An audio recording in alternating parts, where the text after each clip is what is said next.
출애굽기를 보게 되어지면 하나님의 은혜와 기적으로 모세의 리더십을 통해서 400년 동안 이집트에서 노예 생활하던 이스라엘 백성들이 하나님이 약속하신 땅 가나안 앞까지 오게 되어집니다.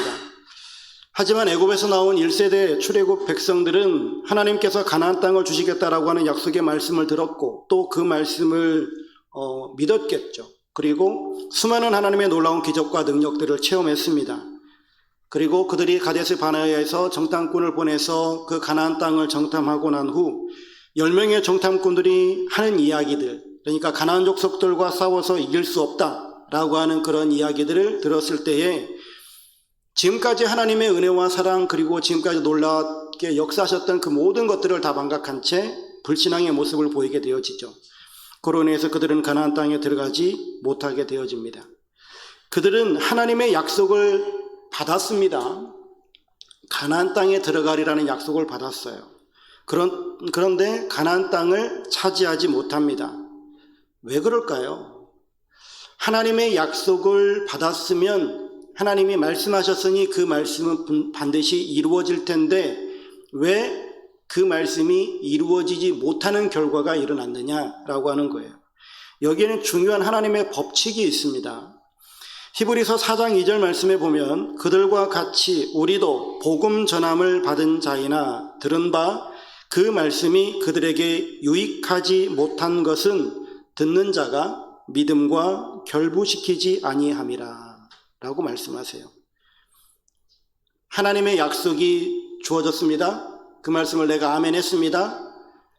나에게 이런 믿음이 있습니다. 그런데 내가 가진 이 믿음이 내 삶으로 증명이 되어지지 않으면, 다시 말하면 내가 그 믿음을 삶으로 살아내지 아니하면 이 약속의 말씀은 다 그냥 아무것도 아니게 돼버린다라고 하는 거예요. 다시 말하면 내게 믿음이 있다 할지라도 삶이 거기에 따라오지 않으면 그 믿음은 증명되지 않는다라고 하는 사실입니다. 응답되지 않는다라고 하는 거예요. 그런데 40년이 지난 후에 2세대 이스라엘 백성들은 여호수아와 함께 믿음으로 또한 순종함으로 요단강을 건너고 가나안 땅을 차례차례 정복해 나아가게 되어지죠. 12장에 보게 되어지면 여호수아가 이제 나이가 들자 하나님께서 여호수아에게 이제 너희들이 정복한 그 땅을 이스라엘 백성들에게 분배하라 라고 말씀하십니다. 그래서 13장부터 이제 분배하게 되어지는데 13장에서는 이제 요단강 동편에 두 지파 반에게 분배한 사건들을 기록하고 14장에 가면은 갈렙에게, 15장에는 유다 족속에게, 16장, 17장은 이제 에브라임과 므낫세에게 땅을 분배하는 과정들인데 이제 오늘 우리가 읽은 본문이 이제 17장 마지막 단락이잖아요.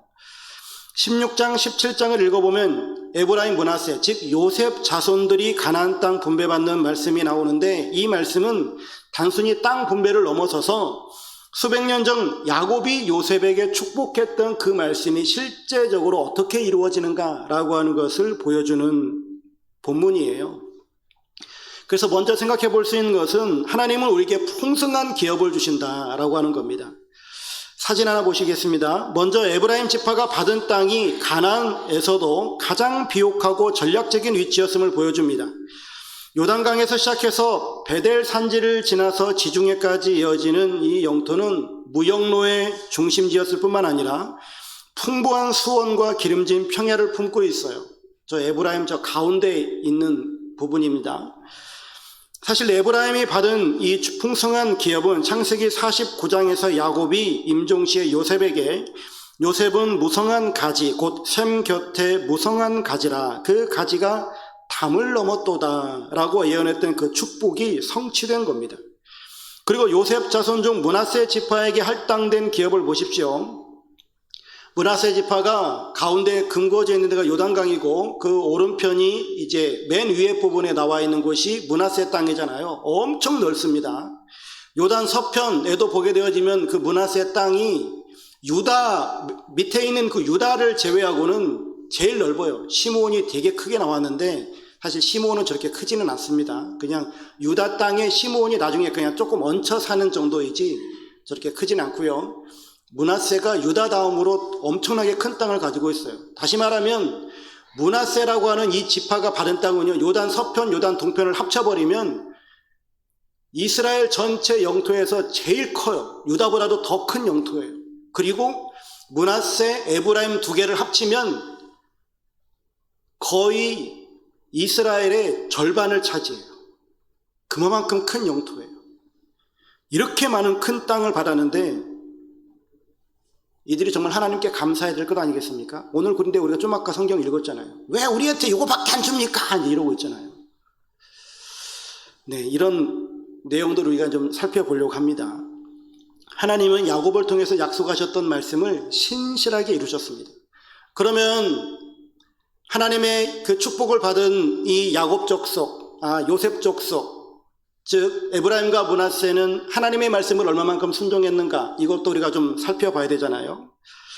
하나님께서 이스라엘 백성들에게 명령하신 것은 가나안 땅의 축복을 받은 너희들이 그 땅을 헤렘하라 였습니다. 진멸하라라고 하는 것이죠. 생명 있는 것들은 다 죽이라, 불에 타는 것들은 다 태우라, 불에 타지 않는 것은 하나님께 다 바치라 였었습니다. 근데 그것은 이제 여리고 땅에서만 그렇게 헤렘 명령을 수행했고, 여리고를 지난 이후부터는, 아이성부터는 헤렘 중에서 일부만 했어요. 생명 있는 것들은 죽이고 불에 타지 않는 것들은 본인들이 다 취했어요. 하나님께서 그렇게 하게 하셨거든요. 그런데 하나님께서 그렇게 이스라엘 백성들에게 명령하신 것, 그러니까 1차적인 것들은 생명 있는 것들은 다 죽이라 였는데 이스라엘 백성들이 그 말씀에 순종하지 않죠. 사사기를 통해서 보게 되어지면 그렇게 헤렘하지 않았던 그 결과, 즉 가나안 족속들을 진멸하라 하셨는데 그렇게 하지 않은 결과로 말미암아서 이스라엘 백성들이 가나안의 문화를 배우고 가나안의 우상 숭배를 따라 하다가 결국에는 그 가나안 족속에게 다시금 잡아먹혀서 그들의 종이 되어지는 그런 역사가 반복이 되어집니다.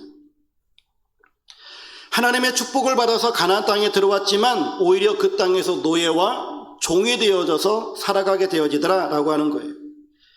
앞에서도 말씀드렸다시피 하나님께서 이 가나안 땅을 그들에게 축복으로 주신 거예요. 하나님의 약속이 있었기 때문에 그 축복을 그들이 받았습니다.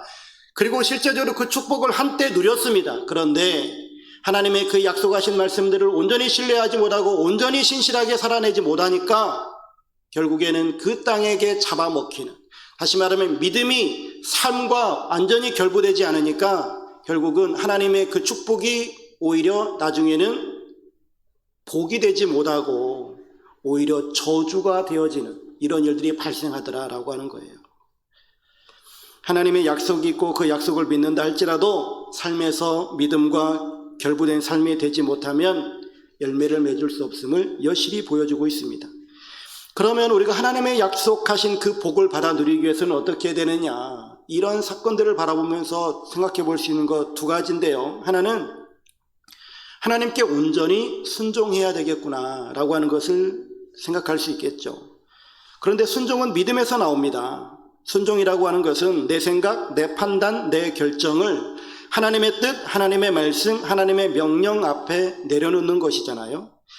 2세대 출애굽 백성들, 그들은 가나안 땅을 정복하고 땅을 기업으로 받았습니다. 그런데 그렇게 땅을 기업으로 받았던 것은 그들이 잘났거나 그들이 전쟁 수행 능력이 뛰어나서가 아니고요, 하나님 앞에 순종했기 때문에 하나님께서 그들에게 전쟁의 승리의 역사를 계속해서 허락하셨던 것이죠. 에브라임, 므낫세는 하나님의 놀라운 축복을 받아서 이 많은 땅을 차지했습니다. 그런데 하나님의 말씀에 온전히 순종하지 않았습니다. 아까도 말했던 것처럼 헤렘하지 않았다라고 하는 거예요. 진멸하라는 명령보다 더 좋은 그러한 방법이 그들에게 있었던 겁니다. 어떤 방법이냐면 그들을, 생명 있는 것들을 다 죽이는 것보다 그들을 포로로 삼고 그들을 종으로 삼아서 그들에게 힘든 일을 시키면 얼마나 효율적이냐, 얼마나 효과적이냐, 이런 생각을 하게 되어진 거죠.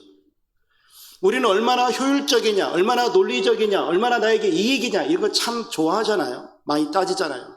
예, 그들도 그렇게 했습니다.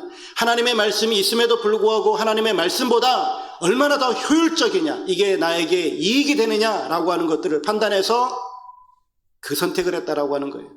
결국 그 선택을 함으로 말미암아 축복이 오히려 저주로 변화되어져 버리는 이런 사건이 발생하는데, 이것이 결국은 교만이라고 하는 거예요. 우리들에게 하나님께서 축복해 주셨는데, 복을 내려주셨는데, 그 복을 내가 하나님께 아멘하면서 감사하고 겸손히 받은 것이 아니라 복 받으니까 교만해진 거죠. 우리가 소위 뭐 하는 얘기가 그런 거예요. 사업하시는 분들이 장사하는데 안 돼가지고 하나님 도와주세요. 그래서 하나님께서 도와줬더니 바빠서 교회 못 나가겠어요. 이제 이런 거하고 똑같은 거죠. 소위 직분이 없을 때는 직분 있는 사람들을 보면은 막 존경스럽고, 근데 내가 직분을 받고 나니 뭐 교회에서 일 시키는 거 하면 막 피곤하고 짜증스럽고, 이제 이렇게 변화되는 거예요. 사실 우리가 초심을 유지한다라고 하는 것이 대단히 어려운 일이거든요. 그런데 우리가 분명하게 기억해야 될 것은 하나님의 뜻, 하나님의 말씀, 하나님의 명령과 하나님의 기준에는 우리가 절대적으로 순종하는 삶을 살아가야 한다라고 하는 거예요.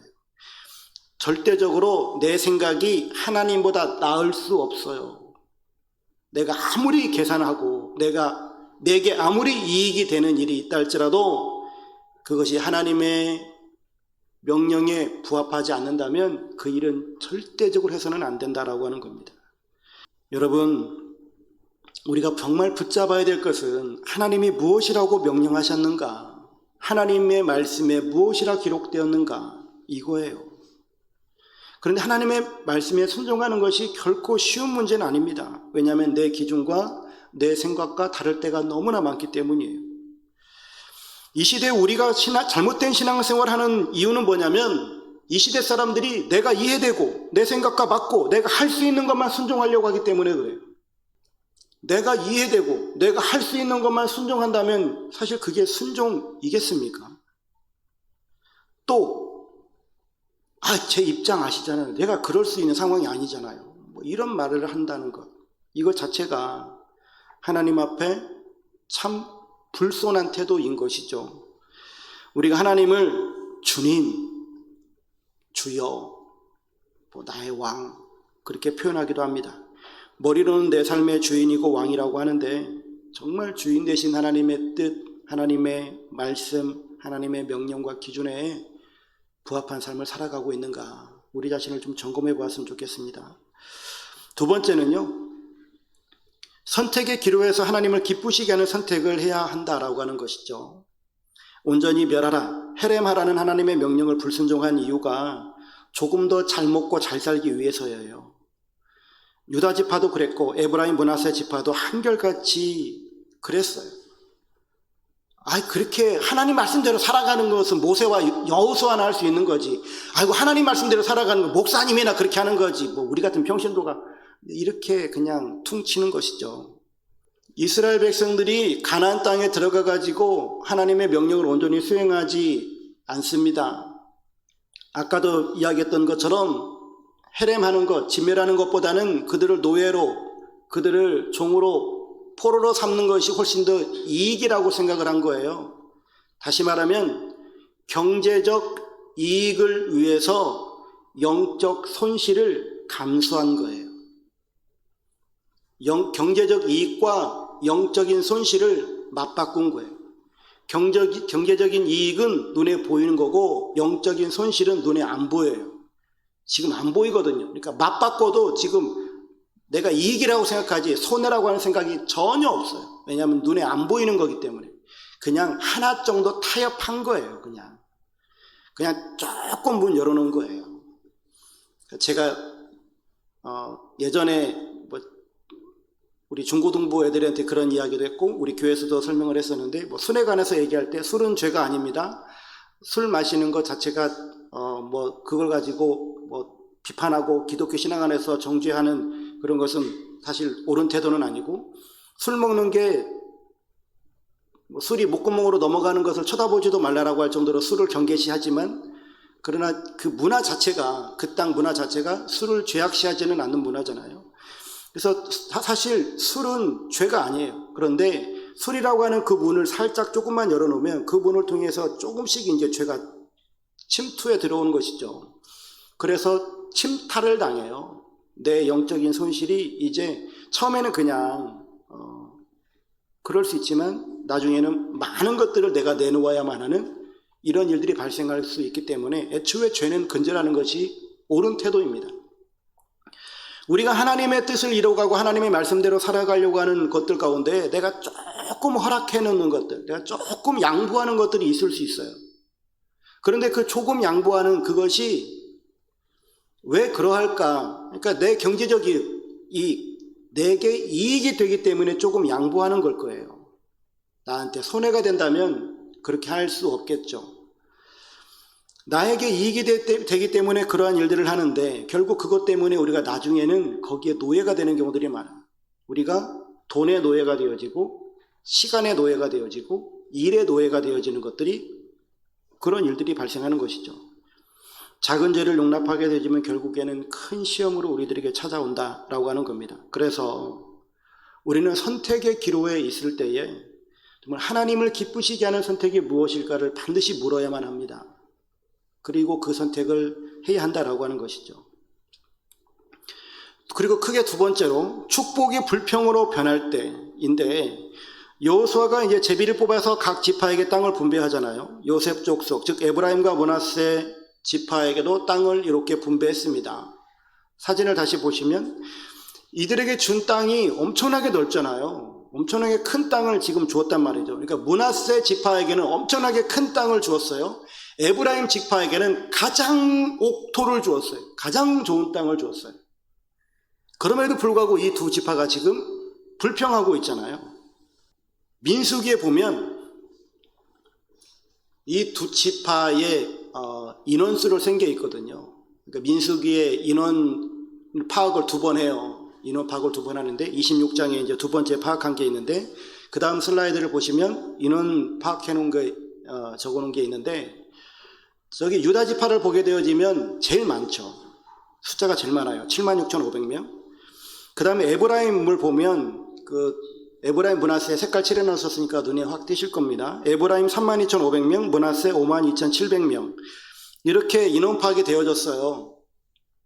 그런데 에브라임이 다른 지파에 비해서 상대적으로 인원수가 많지는 않아요.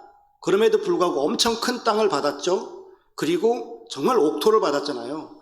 므낫세가 52,700명이니까 뭐 다른 지파랑 뭐 크게 차이는 안 나고 그냥 중간 정도 하는 것 같아요. 그런데 이 지파는 이미 요단강 동편에 지파의 반절이 거기서 살아요. 그리고 엄청나게 넓은 땅을 이미 그곳에서 받았어요. 서편에도 이제 반절밖에 안 남았어요. 이제 반절 26,350명밖에 안 남았는데 그래도 엄청나게 넓은 땅을 주었어요. 인원수로 보게 되어지면 에브라임과 므낫세는 턱없이 많은 땅, 턱없이 넓은 땅, 그리고 너무 비옥한 땅을 받은 거예요. 그냥 특별히 더 좋은 걸 받은 것이죠. 아까 지도를 보아서도 알겠지만 이 두 지파가 차지한 땅이 거의 나라의 절반 가까이 되거든요. 근데 왜 이렇게 좋은 것을 받음에도 불구하고 왜 이렇게 불평이 많을까? 특권 의식이 있기 때문에 그래요. 자기들 요셉의 후손이잖아요. 요셉의 후손이라고 하는 어떤 특권이 있었던 것 같아요. 특별한 대접을 받아야 된다라고 하는 생각을 갖고 있는 것이죠. 더 많은 복을 받고 더 큰 은혜를 받았으면 감사하며 살아가야 되는데 어떤 특권을 가진 것처럼 생각하는 사람들이 많습니다. 특히나 우리나라는 엘리트 집단으로 말미암아서 이런 문제들이 심각한 나라 가운데 하나이잖아요. 특별히 우리나라 엘리트 집단 가운데 의료계가 있고 법조계, 경제인들 이런 사람들이 특권의식을 갖는 경우들을 상당히 많이 보죠. 우리도 하나님께로부터 특별한 복을 받은 사람들입니다. 예수 그리스도를 통해서 구원의 선물을 받았어요. 우리가 이 큰 선물을 받았으면 우리가 이 받은 선물을 가지고 세상에 나아가서 하나님의 사랑을 나눌 수 있는 이런 삶이 되야 될 줄로 믿습니다. 우리 모든 동역자들 또한 하나님께서 나를 얼마만큼 많이 사랑하셨는가 라고 하는 것들을 늘 기억하시면서 내가 받은 이 사랑을 나눌 수 있는 그런 삶이 될 수 있기를 축복합니다. 두 번째는 하나님의 은혜를 망각했기 때문이에요. 사실 많은 경우 불평하는 이유들이 지금 내게 있는 것들을 감사하지 못하기 때문에 그런 불평이 나오거든요. 사실 이스라엘 백성들이 가나안 땅에 들어간 거, 므낫세와 에브라임 지파가 저 넓은 땅을 소유하고 분배받고 그리고 옥토를 소유하게 되어진 것은 전적인 하나님의 은혜입니다. 그런데 거기에 대해서 감사하지 않는 것이죠. 우리는 어떻습니까? 우리가 일상의 삶을 살아가는 것, 오늘도 내가 일어났다라고 하는 것, 내가 오늘도 숨 쉬고 밥 먹을 수 있고 또 화장실에 가서 대소변을 볼 수 있다라고 하는 것 자체가 얼마나 큰 은혜인지 아시는 분들은 아실 거예요. 그리고 이렇게 말을 할 수 있다라고 하는 것, 볼 수 있다라고 하는 것이 얼마나 큰 은혜인지는 이거는 병원만 가봐도 아시잖아요, 여러분.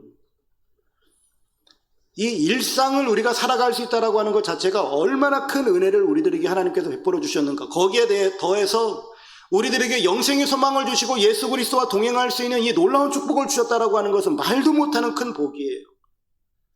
이 복을 우리가 받았다면 우리 정말 매일매일 노래하면서 살아야 되는데, 근데 저를 보아도 그렇게 매일매일 노래하면서 살지는 못하거든요. 여러분들은 어떠십니까? 정말 우리가 매일매일의 삶 속에서 하나님의 은혜를 늘 기억하며 살아갔으면 좋겠습니다.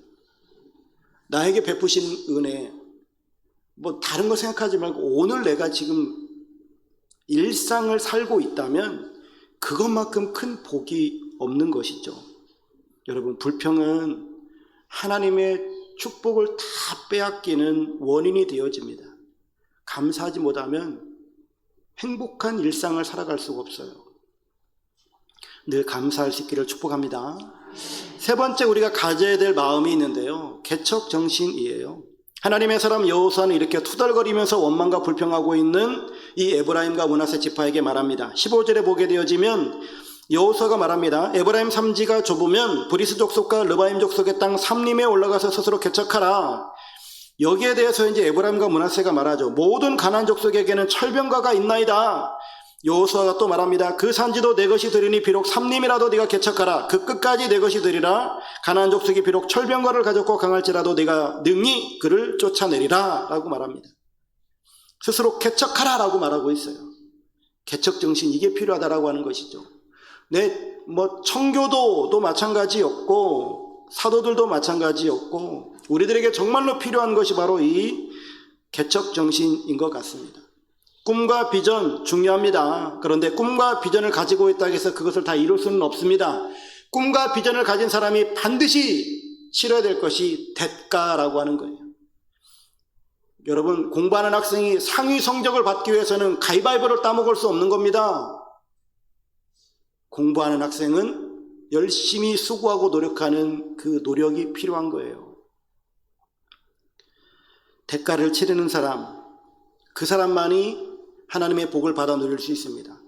그러면 그 복을 하나님께서 주실 때, 하나님께서 누군가에게 복을 주시기로 하나님께서 예비하셨다면 그에게 반드시 따라가는 것이 무엇이냐면 사명이라고 하는 거예요. 여러분, 비전과 사명이 동떨어진 사람 보신 적 있습니까? 비전과 사명은 항상 같이 가요. 비전이 있는 사람에게는 그 비전을 이룰 수 있는 사명이 반드시 주어집니다.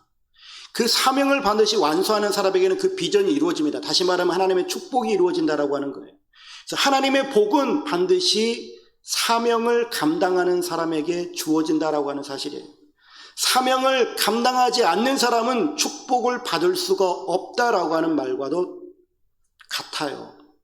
여러분들 정말로 축복받기 원하신다면 내가 하나님께서 나에게 주신 우리 가정을 향한 나의 사명, 교회를 향한 나의 사명, 혹은 내 개인적인 사명은 무엇인지를 살펴보면서 그 사명을 이루어 가실 수 있기를 축복합니다.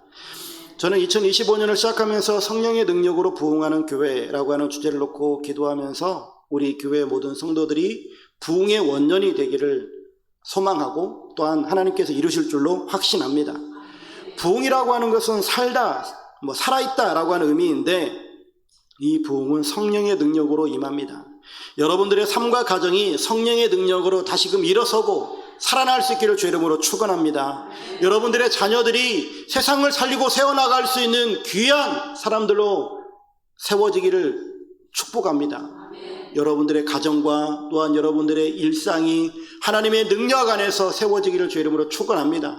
교회도 그래야 되겠죠. 교회도 하나님께서 우리들에게 주신 이 사명을 감당함으로 말미암아서 우리가 할 수 있는 역량을 발휘하여서 하나님의 뜻을 이뤄갈 수 있는 우리 교회가 될 수 있기를 간절히 소망합니다. 이 에브라임과 므낫세에게 하나님께서 이 여호수아를 통해서 주신 말씀이 무엇입니까? 너는 큰 민족이요 큰 권능이 있은즉 이라고 말하고 있어요.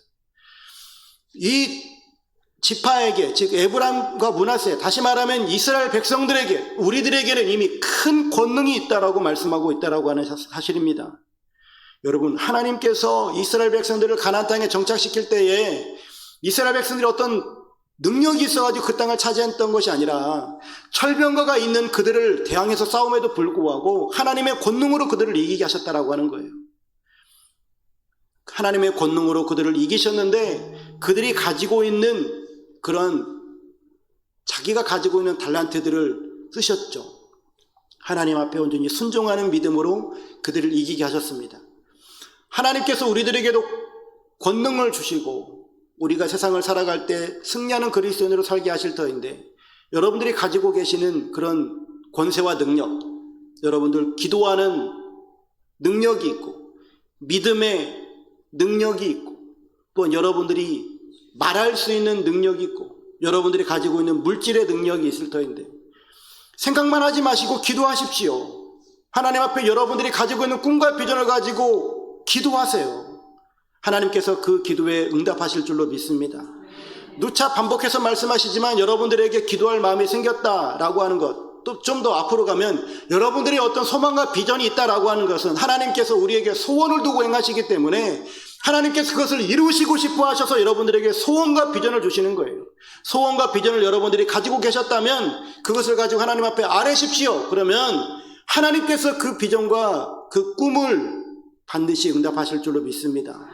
꿈만 꾸지 마시고 기도하세요. 그리고 믿음을 가지시길 바랍니다. 하나님께서 반드시 일하실 것이다 라고 하는 믿음을 가지고 순종하며 나아가세요. 그리고 여러분들의 말 한마디를 해 나아가실 때에 다른 사람들을 칭찬하고 격려하고 세워주실 수 있는 그런 말들을 통해서 주변 사람들을 세워가실 수 있기를 축복합니다. 또 내가 가진 것이 비록 적을지라도 나에게 있는 이 물질을 다른 사람들을 위해서 조금이라도 쓰실 수 있다면 그래서 그들에게 물질이 흘러가고 주의 사랑이 흘러갈 수 있도록 해 나아가실 때에 하나님께서 여러분들의 삶을 통해서 크게 역사하실 줄로 믿습니다. 실패의 원인은 분명합니다. 작은 이익에 매달리기 때문이고요. 개척 정신이 부족하기 때문이고요.